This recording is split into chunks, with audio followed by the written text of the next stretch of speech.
This is the Citi Newsroom. Now, President Akufo-Addo has delivered his State of the Nation address, and we are here now to actually take reactions from some group of people or individuals who are directly connected to some of the statements that he made today. Now, he's also made a forecast of things that will happen within the course of the year. And one of such events is going to happen on the 24th of February, according to the president, where the receiver for savings and loans and microfinance is going to start payment to all affected customers.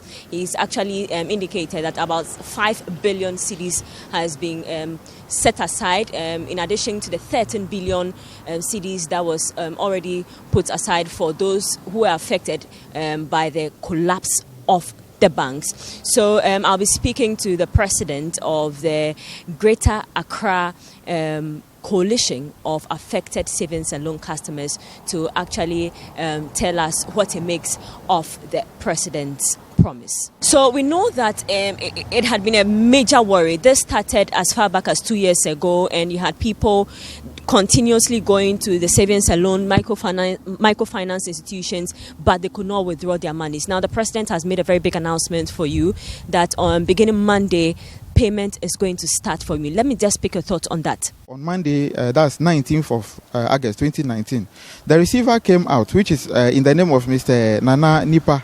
He came out and made a promise that in 7 days after this particular date I've given you, that's on the 19th of August 2019, he came out on the... And that interview was on Citi TV? Yes, Citi TV, when he came and promised that 7 days after, the customers will receive their cap amount. This is the cap amount, not full payment. So with the cap that we are talking about, still up to now, since that time till now, the cap amount itself, only few people have been paid the cap amount. When you say few people out of the many, how many have been paid? Have you been paid? Have you been paid? Personally, I have not been. Paid.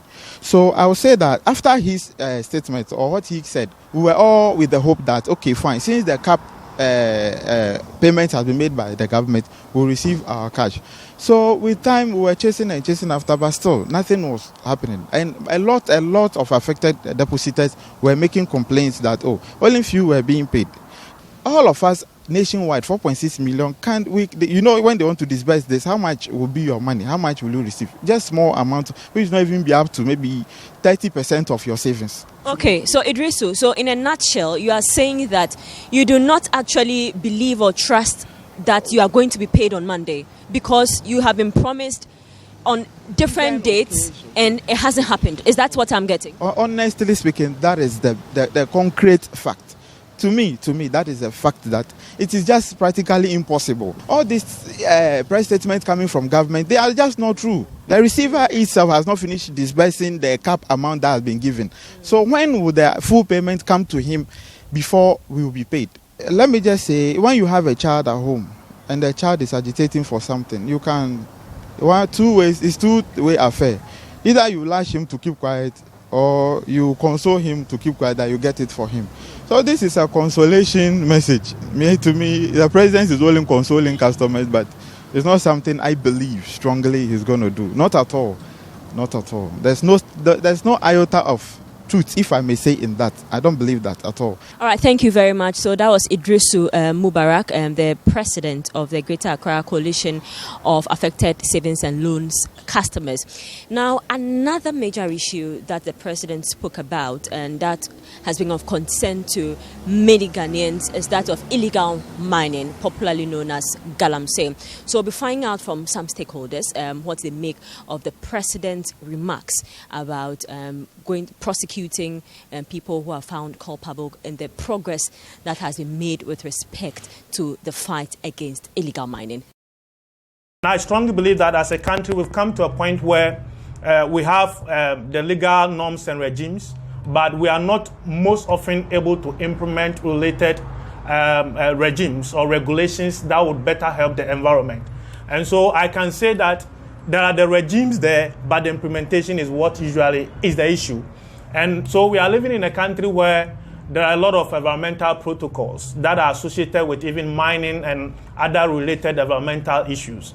But the implementation is where we lack. And we strongly believe that we need a government that would have that will to say that, yes, we want to do this. And that is where we come in. We strongly believe that government is not taking that processes where they are so much determined to do away with the issue. And that is where we have an issue as people that work within the field. And so we strongly believe that the government can do more and should do more. The president indicated that there is about 90% reduction in pits falling on people and also injuries within the money of people falling into pits.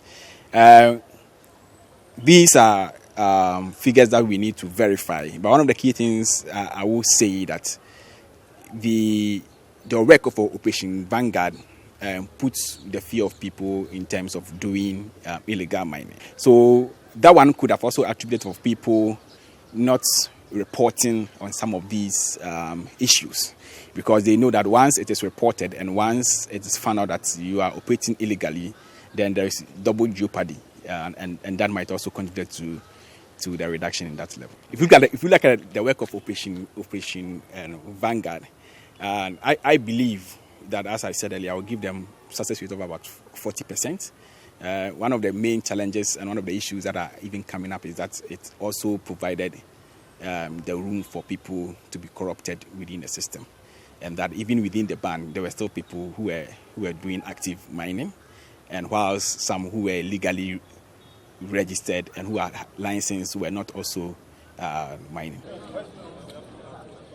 This is still the Citi Newsroom, and we are still taking reactions on the President's State of the Nation address today. One aspect that is also very critical when it comes to some of these speeches and addresses is that of corruption, which the President stated today. So we'll be speaking to the former Executive Director of the Ghana Integrity Initiative, and who is also an anti-corruption crusader, Mr. Vitus Azim, to tell us what he makes of the President's statement on corruption today. Thank you so much for joining us on the Citi Newsroom.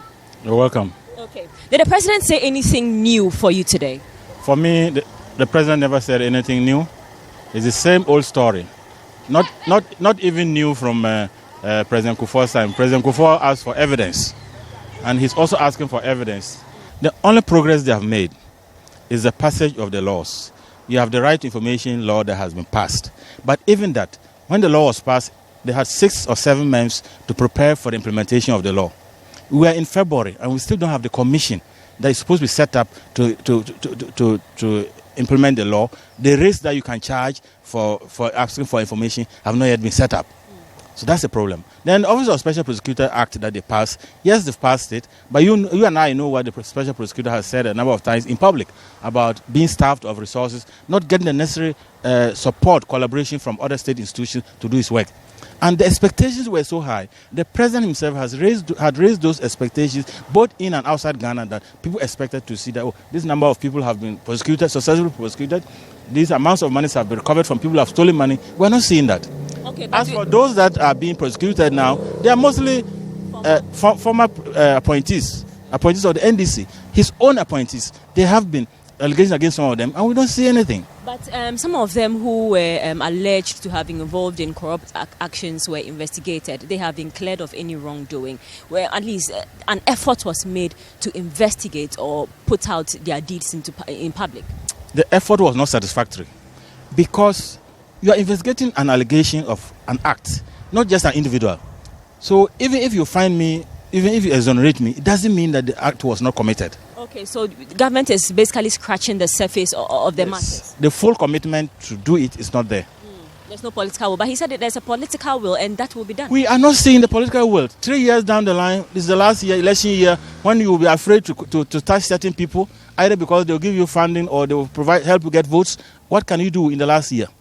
Even the special prosecutor himself said that in this year he's going to be able to do much work, because anything that he does, they will say that it's politics. So I don't expect much from him in this last year. Okay, so finally, what can be done? I mean, this issue has been revisited over and over again when it comes to corruption. Until when will we be satisfied that the government has been able to tackle corruption head-on? Until we see some of his own appointees being seriously investigated and those found culpable being actually dealt with, either being fired or being prosecuted or money is recovered from them. You see, when you are fighting corruption, you have to make it very unattractive. And until that is done, people begin to act with impunity. And so we cannot be satisfied. All right, thank you very much. Mr. Vitus Azim is an anti-corruption crusader and a former executive director of the Ghana Integrity Initiative. This is still the Citi Newsroom.